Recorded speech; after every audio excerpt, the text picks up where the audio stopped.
حي على الفلاح.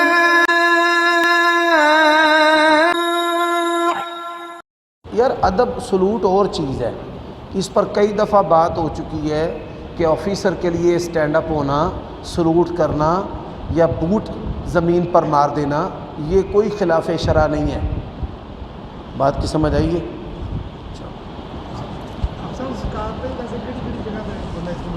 سورۃ توبہ آیت نمبر 60 اور مصارف ہیں 8. انما الصدقات للفقراء، فقیر، مسکین، مسافر، قیدی، جو قیدی ہے جس کو چٹی پڑ گئی ہے اللہ کی راہ میں، یعنی یہ جو اللہ کی راہ ہے دین کے امور، ان کے اندر بھی زکوٰۃ جو ہے وہ لگ جی بالکل. چل نہیں سکتی، دوڑ سکتی ہے جی، ڈال سکتا ہے. کیا کیا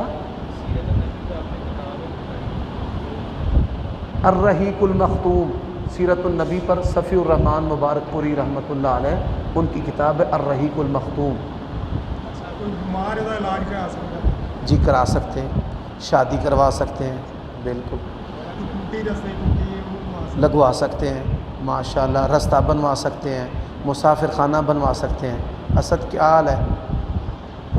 گھٹنے چھوڑ دیں ایسے شیر کی طرح، ببر شیر.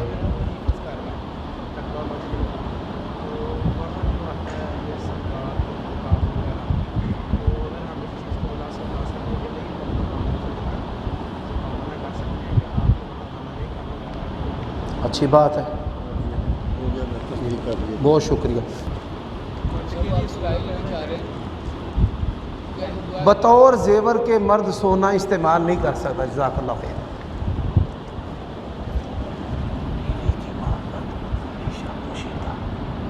اپنے اور اس کے درمیان کسی کو حائل نہیں کرنا، یہ نصیحت. شاباش جی.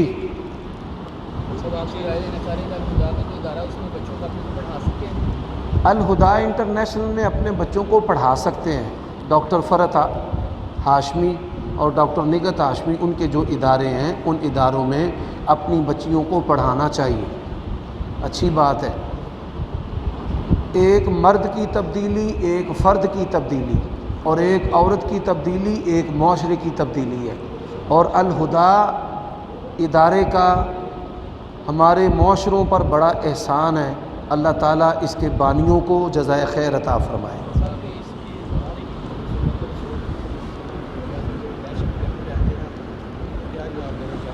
داڑھی کی وجہ سے تو کوئی بھی دہشت گرد نہیں کہتا. نہیں ایسی بات نہیں ہے. پولیس والوں کی داڑیاں ہیں، جرنیلوں کی داڑیاں ہیں، کور کمانڈروں کی داڑیاں ہیں، فوج کے اندر. یہ تصور غلط ہے.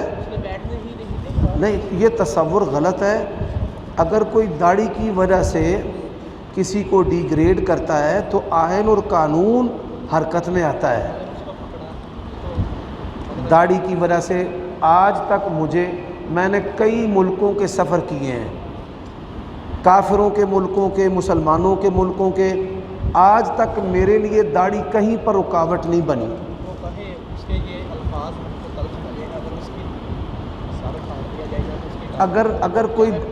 اگر کوئی بندہ، بہت شکریہ، جزاک اللہ خیر. اگر کوئی بندہ ایسا رویہ کرتا ہے تو وہ اس کا انفرادی عمل ہے. ہاں، اس کے خلاف توہین سنت کا پرچہ ہو جائے گا. نبی علیہ الصلوۃ والسلام، آپ کی داڑھی مبارک ایسی پیاری سنت ہے، یہ سب نبیوں کی سنت ہے اور یہ فطرت ہے. آپ کے ساتھ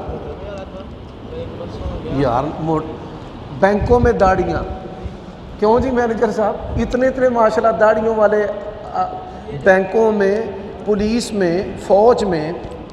یہ دیکھیں میں چائنا 6 دفعہ گیا، یقین کرو کہ داڑھی کی وجہ پہ اتنی عزت کرتے ہیں. خاص کر ایک دکان سے میں گیا تو میاں بھی بیٹھے ہیں، وہ خامن داڑھی کو نہیں، وہ ایسا جی چھپی نہیں دے رہی پنجابی ہوتی، داڑھی نہیں آئے گی داڑھی. یہ چائنا میں یہ تاجر ہیں. جب بم دھماکے خودکش حملے عروج پر تھے اور کوئی بندہ گجرانوالا شہر سے باہر نہیں جاتا تھا، یہ تب پشاور اور خیبر پختونخوا کے مختلف علاقوں میں جاتے تھے۔ اسی طرح چائنا بھی میں گیا 2008 ایسا کچھ نہیں ہے، اگر کسی نے ایسا عمل کیا ہے تو اس کے خلاف پرچہ ہو جاتا ہے۔ ہاں یار میں آپ کو ایک SHO دکھاتا ہوں، اس کی پوری سچی داڑھی ہے۔ ہاں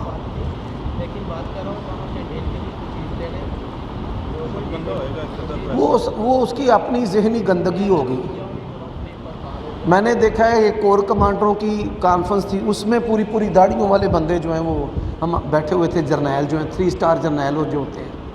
ایسی کوئی بات نہیں ہے۔ اگر کوئی شخص داڑھی کی وجہ سے آپ کو ڈیگریڈ کرتا ہے یا آپ کی تذلیل اور توہین کرتا ہے تو اس کے خلاف قانونی کارروائی ہو سکتی ہے۔ آپ جو ہے وہ تھانے میں جا کے اس کے خلاف درخواست دیں۔ یقین جانیں اللہ کی قسم میں اٹھا کر کہتا ہوں کہ آج تک داڑھی کی وجہ سے مجھے کسی جگہ پر احساس کمتری نہیں ہوئی، نہ ایئرپورٹ پر، نہ دنیا کی کسی تھانے کچہری عدالت بینک اور حساس اداروں میں کسی بھی جگہ۔ یہ تو شان ہے، سبحان اللہ۔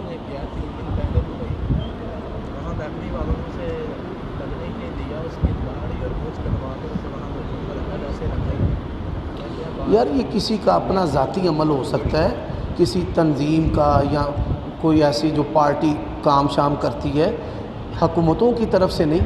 وہاں پہ دبئی میں لمبی داڑھیوں والے لوگ موجود ہیں، ایسا کچھ بھی نہیں۔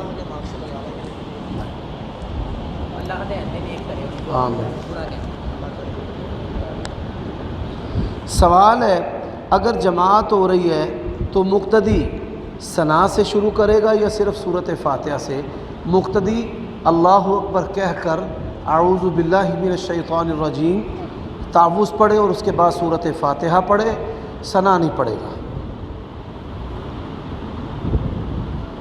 سوال ہے کہ اگر امام صاحب رکوع یا سجدے کی حالت میں ہوں تو نماز میں ملنے کا طریقہ کیا ہے؟ اللہ اکبر کہہ کر رفع الیدین کرے، نماز میں داخل ہو، اور پھر اللہ اکبر کہہ کر دوسرا جو عمل ہے وہ سجدہ یا رکوع ہے اس میں وہ شامل اور داخل ہو جائے۔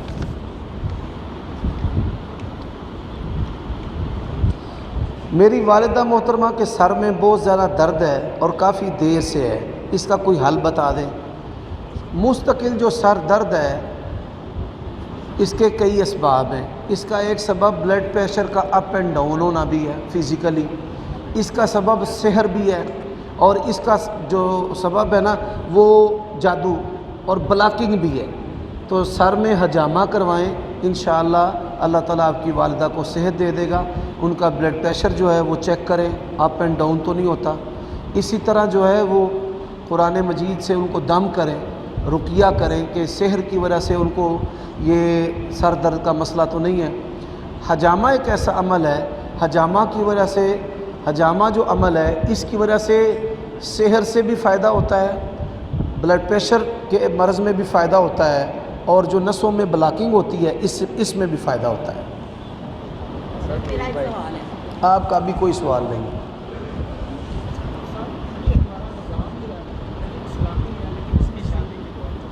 پاکستان یہ ہمارے حکمران مسلمان ہیں، ہمارا جو نظام ہے یہ اسلامی نہیں ہے۔ ہمارا جو نظام ہے نا وہ معجون مرکب ہے، کچھ چیزیں اسلامی، کچھ غیر اسلامی، کچھ انگریزوں والی۔ ابھی تک ہمارا جو قانون ہے وہ انگریزوں کا بنا ہوا یہاں پہ چل رہا ہے، جو مختلف محکموں کو ہینڈل کرتا ہے وہ انگریزوں کے زمانے کا بنا ہوا ہے۔ اس کے لیے ہم دعا ہی کر سکتے ہیں کہ اللہ تعالیٰ ہمارے حکمرانوں کو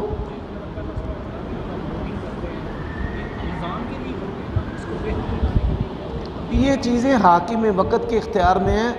ہم حاکم کے لیے دعا کر سکتے ہیں، حاکم کے منہ پر اس کو نصیحت کر سکتے ہیں، اور جب اس نظام کی تبدیلی وہ کرے اس کی حمایت کر سکتے ہیں۔ اس کے علاوہ کچھ بھی آپ کریں گے تو خرابی فساد فی الارض ہوگا۔ اس چکی میں پس رہے ہیں یا کچھ لوگ ہم اس سے فائدہ اٹھا رہے ہیں تو اس کا گناہ یا ثواب کا کیا درجہ ہے؟ دیکھیں جو چیزیں ظلم ہیں اس میں کوئی بھی بندہ ظلم کا حامی نہیں ہے، جو حامی ہے وہ گناہ گار ہے، اور ہم سب پس رہے ہیں، ہم بھی پس رہے ہیں۔ سب سے زیادہ جو دیندار طبقہ ہے وہ اس نظام کے اندر پس رہا ہے، تو لیکن اصول ہیں شریعت کے، ہم نے ان اصولوں پر چلنا ہے۔ نبی علیہ السلام نے فرمایا کہ ایسے حکمران آئیں گے کہ جن کی شکلیں انسانی ہوں گی، دل شیطانی ہوں گے، لا یستنون بسنتی، نہ وہ میری سنت کو اختیار کریں گے نہ میرے طریقوں کو اختیار کریں گے۔ یا رسول اللہ آپ کیا حکم دیتے ہیں، ہم تلوار اٹھائیں ان کے خلاف؟ نبی علیہ السلام نے فرمایا نہیں، تم نے تلوار نہیں اٹھانی، تم نے ان کی سماعت کرنی ہے، اگر وہ تمہیں مارے بھی اور تم پر مالی ظلم بھی کریں، جبر بھی کریں، تمہارا مال بھی چھینیں۔ آپ دیکھیں کہ اسلام کے اندر جو دلخراش واقعات ہوئے ہیں ہماری تاریخ میں، جس سے امت کا ایسا نقصان ہوا ہے کہ قیامت تک جس کی تلافی نہیں ہو سکتی، وہ جیسے حضرت حسین اور اہل بیت کی شہادتیں ہیں، کس وجہ سے ہوئی ہیں اور کس نے کی ہیں؟ کسی کافر نے تو نہیں ان کو مارا، مسلمان تھے۔ تو اسی طرح صحابہ کرام رضوان اللہ علیہم اجمعین کا جو اختلاف ہے، تو ان ساری چیزوں سے سیکھ کر شریعت کے اصولوں میں نبی علیہ السلام کے فرامین کی روشنی میں اہل سنہ کا جو منہج ہے وہ مرتب کیا گیا ہے کتابوں کی صورت میں، اور اس کے اندر یہ لکھا ہوا ہے وَلَا تَخْرُجْ عَلَى الْحَاكِمِ، آپ نے حاکم کے خلاف تو انہیں خروج نہیں کرنا، اگر وہ ظالم بھی ہو، فاسق بھی ہو، فاجر بھی ہو۔ حجاج سے بڑھ کر ابھی تک مسلمانوں میں کوئی ظالم حاکم نہیں آیا، لیکن حجاج امیر حج تھا، اس کی اقتداء میں صحابہ حج کرتے تھے۔ بات کی سمجھ آئیے؟ حجاج سے بڑھ کر ابھی تک کوئی ظالم آیا ہے؟ نبی علیہ السلام نے فرمایا ثقیف کے اندر ایک ہلاکو ہوگا، اسماء بنت ابی بکر کہتی ہیں اس حدیث کا مصداق تو ہے حجاج، یہ نبی علیہ السلام کی حدیث تیرے بارے میں ہے، ٹھیک ہے، صحیح مسلم کے اندر یہ حدیث ہے، لیکن ایسے ظالم بادشاہ کے خلاف بھی صحابہ نے خروج نہیں کیا۔ یہ ہمارا مزاج بگڑا ہوا ہے، یہ کافروں نے ہمیں اس گندگی کے اندر دھکیل دیا ہے۔ ہمارا یہ مقصد ہی نہیں ہے کہ جس مقصد میں ہم اپنی زندگیوں کو فنا کر رہے ہیں، کسی بھی مسلمان کے اچھے اسلام کی نشانی یہ ہے کہ وہ لاجانی چیزوں کو چھوڑ دے، سیاست کو، اپنی زبان کو اس سیاست کے ساتھ آلودہ نہ کریں، نہ اپنی فکر کو آلودہ کریں کہ آپ سوچ رہے ہیں اور جوڑ توڑ۔ میں اکثر کہتا ہوں کہ جو لوگ ڈپریشن کا شکار ہیں، سیاسی افراتفری کا شکار ہیں، میں ان کو کہتا ہوں کہ ٹی وی اور اس کی خبروں کو چھوڑ دو، یہ دجالی آوازیں ہیں جو ہمیں اکساتی ہیں اپنے حکمرانوں کے خلاف۔ جب میں آپ کی جگہ پر تھا نا تو میرا ذہن مولویوں کے بارے میں کچھ اور تھا، اب یہاں پر ہوں، اب ذہن کچھ اور ہے۔ ایسے ہی ہوتا ہے کہ انسان جب رعیت میں ہوتا ہے تو سمجھتا ہے کہ سب سے برا حاکم ہے، اور جب وہ حاکم ہوتا ہے تو پھر اس کو پتہ چلتا ہے کہ حاکم ہونا یہ دنیا کی سب سے بڑی مصیبت ہے۔ عمر بن خطاب رضی اللہ تعالیٰ عنہ فرماتے ہیں کہ جب یہ مجھے ذمہ سخت تھے، وہ اشدہم لامر اللہ عمر، ان کی طبیعت بڑی سخت تھی، لیکن جب وہ حاکم بنے وہ ساری سختی، وہ سارے جو نا سب کچھ وہ نکل گئے۔ تو آپ اپنے حکمرانوں کے بارے میں دعا کریں، ٹھیک ہے، بے شک آپ کی حمایت ان کے آنے میں ہو یا نہ ہو۔ میں اکثر لوگوں کو کہتا ہوں کہ عمران خان کا میں حامی نہیں، نہ میں نے اس کو ووٹ دیا ہے، لیکن میں نے اس کے بارے میں ممبر پر 3.5 سال دعائیں ضرور کی ہیں کہ یا اللہ اس کو پیشانی سے پکڑ کر صراط مستقیم پر چلا۔ اسی طرح یہ شہباز آیا ہے، کوئی جبری بادشاہ آ جائے، پرویز مشرف آ جائے، ہماری ذمہ داری ہے کہ ہم اپنے حاکموں کے بارے میں دعا کریں اور ان کی خیر چاہیں۔ ان کی خیر کے ساتھ ملک کی خیر وابستہ ہے، اور ان کے شر کے ساتھ ملک کا شر وابستہ ہے۔ بات سمجھ آئی گی؟ یہ اس چیز کے اندر اپنے وقت کو، اپنی صلاحیتوں کو، اپنی سوچ فکر کو کبھی بھی ضائع نہ کریں، اپنے اصولوں پر رہیں۔ نماز کو مختصر کس طرح کر کے پڑھا جا سکتا ہے؟ دوسرا سوال یہ ہے، رکوع اور سجدہ کے اندر جو ہم نوا کی بڑائی بیان کرتے ہیں، جیسے سبحان ربی العظیم، سبحان ربی الاعلیٰ، اس کو ایک دفعہ پڑھنے سے وہ رکوع اور سجدہ ہو جاتا ہے؟ سوال ہے کہ اگر نماز کو مختصر کرنا پڑے تو ہم کیسے مختصر کریں گے؟ اللہ اکبر کہیں اور بغیر ثنا کے آپ سورۃ فاتحہ پڑھیں اور اللہ اکبر کہہ کر آپ رکوع میں چلے جائیں۔ رکوع میں آپ 3 مرتبہ تسبیح پڑھیں، سبحان ربی العظیم، اور اگر ایک مرتبہ بھی پڑھ دیں گے تو یکفی، کافی ہے، سبحانک اللہم ربنا و بحمدک اللہم اغفر لی۔ اور اسی طرح آپ تشہد میں بیٹھیں اور تشہد میں بیٹھ کر تشہد پڑھیں، درود شریف پڑھیں، اور درود شریف کے بعد کوئی بھی دعا پڑھ کے آپ سلام پھیر سکتے ہیں۔ یہ مختصر نماز ہے۔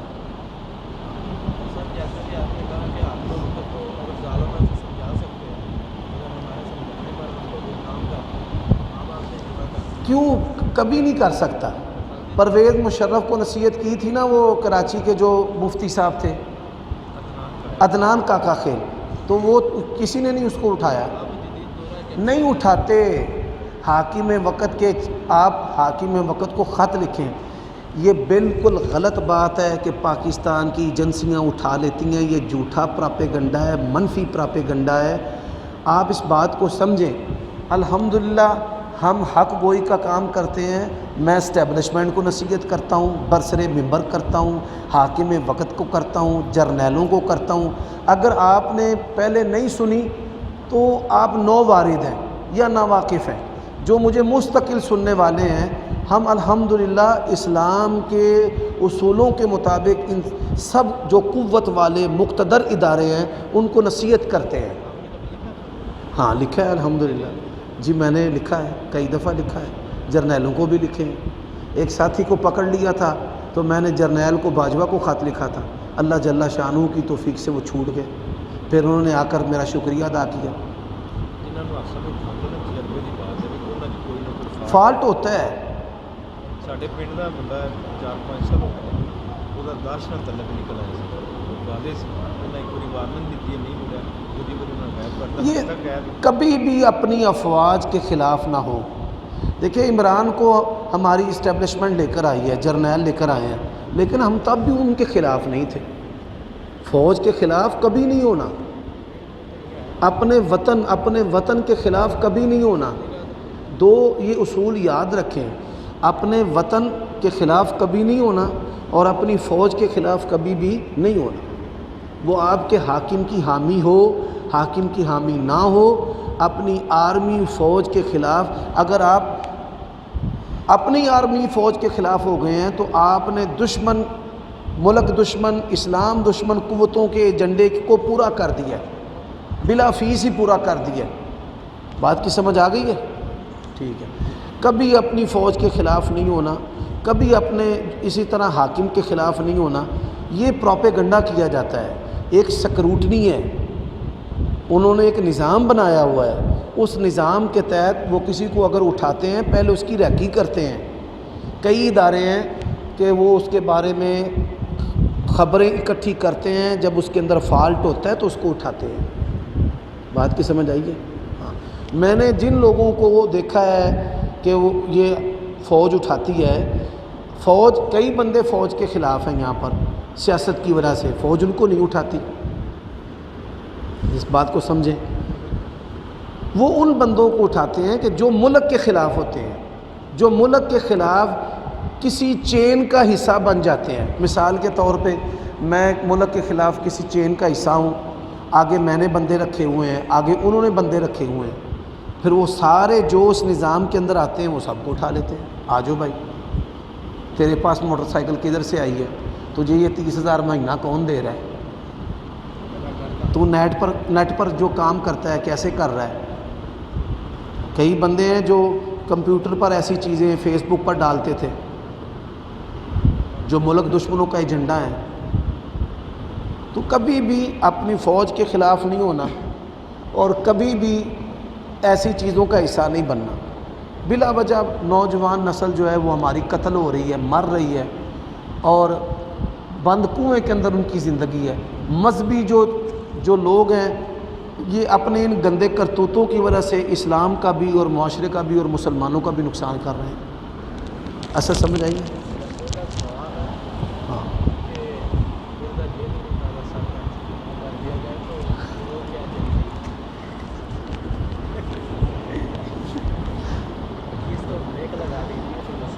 پیارے بھائی بریک نہیں، ایک بات یاد رکھ لو، سلمان تاثیر کا قتل ہو، یہ باتیں کئی دفعہ ہو چکی ہیں۔ آپ ننھے منھے بچے نووارد ہیں، اور اس پر بڑی بحثیں ہو چکی ہیں۔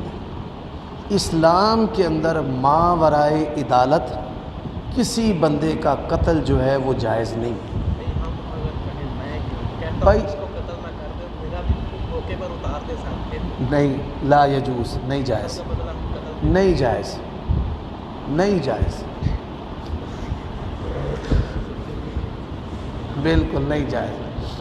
ہم دے بیک روڈ ہے نا، ہم اس کے ساتھ مل کر ایک بات ذہن میں رکھو، اسلام کے اندر ایک بات ذہن میں رکھیں، میں آج کی اس مجلس میں نصیحت بھی کرنا چاہتا ہوں کہ اسلام کے اندر ما ورائے عدالت کسی کا قتل جائز نہیں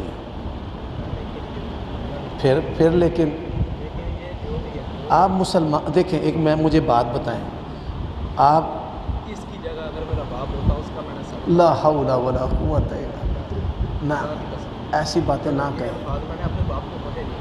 نہیں آپ نہ کہیں۔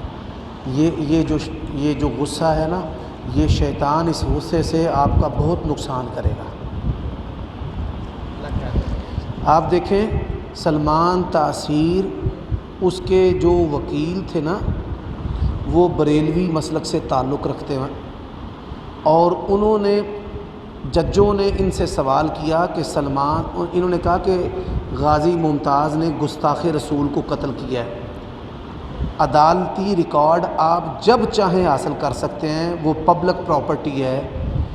یہ لوئر کورٹ سے لے کر سپریم کورٹ تک اور ریویو تک، نظر ثانی تک سلمان تاثیر کو شاتم رسول ثابت نہیں کر سکے۔ یہ ایک حقیقت ہے، جج ان کو کہتے رہے ہیں کہ اس کو گستاخ ثابت کرو۔ سلمان تاثیر نے کہاں گستاخی کی ہے؟ نہیں، میری بات سمجھیں، ایک بندے نے رسول اللہ صلی اللہ علیہ وسلم کو کہا کہ عدل کر،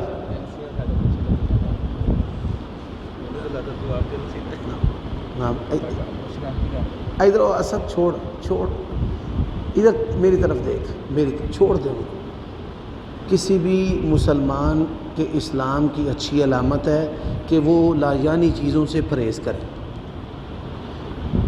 ہم دعا یہ دیتے ہیں کہ کوئی بھی ندیدہ قوت نہ آپ کے پیچھے لگے نہ ہمارے پیچھے لگے۔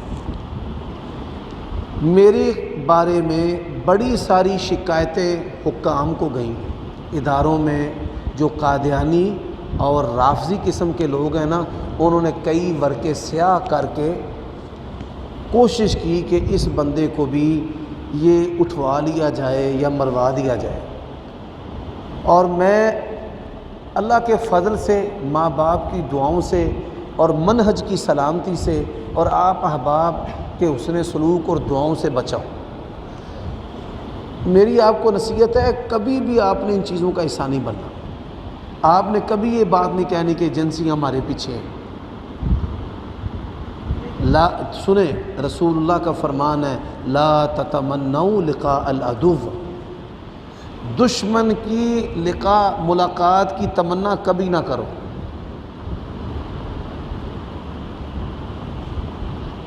مجھے بتائیں، عمران خان پولیس کے ڈنڈے کا مقابلہ نہیں کر سکا، رو رہا ہے بیچارہ۔ آپ اور میں کس باغ کی مولی ہیں، کس کھیت کی مولی ہیں؟ نہیں۔ اللہ تعالیٰ سے دیکھیں نبی علیہ السلام کی دعائیں کیا ہیں، ذرا غور کریں۔ لا تسلط علینا من لا یرحمنا، اے اللہ ہم پر کبھی بھی ایسے لوگوں کو مسلط نہ کرنا جو ہم پر رحم نہ کریں۔ ولا یخافک فینا، جو کبھی بھی ہمارے بارے میں تجھ سے نہ ڈریں۔ یہ رسول اللہ کے الفاظ ہیں۔ مرزا محمد علی جیلمی کو آپ نے قتل نہیں کرنا، آپ نے یہ بات مجلس میں بھی نہیں کرنی، آپ نے یہ کسی سے بھی نہیں پوچھنا۔ اچھا کوئی اور بھی اس کا نقصان کر گیا، آپ کو پکڑ لیں گے۔ لا حول ولا قوت۔ آپ سب اس بھائی کے لیے ہدایت کی دعا کریں۔ اچھا آپ ایک کلمہ پڑھا کریں، ادھر میری طرف دیکھیں، اللہم اہدنا فیمن ہدیت۔ یہ جو دعائے قنوت ہے نا، چلتے پھرتے پڑھا کریں۔ اس میں الفاظ ہیں وتولنا فیمن تولیت۔ ہاں ہاں جی سبحان اللہ تعالیٰ آپ کی جوانی کو اپنی اطاعت پر لگائے، آپ کی جوانی کو اپنی اطاعت پر لگائے۔ ہماری یہ نصیحت ہے، کبھی اداروں سے نہیں ٹکرانا، کبھی حاکم سے نہیں ٹکرانا، کبھی فوج سے بھی نہیں ٹکرانا، مرزا جیلمی سے بھی نہیں ٹکرانا۔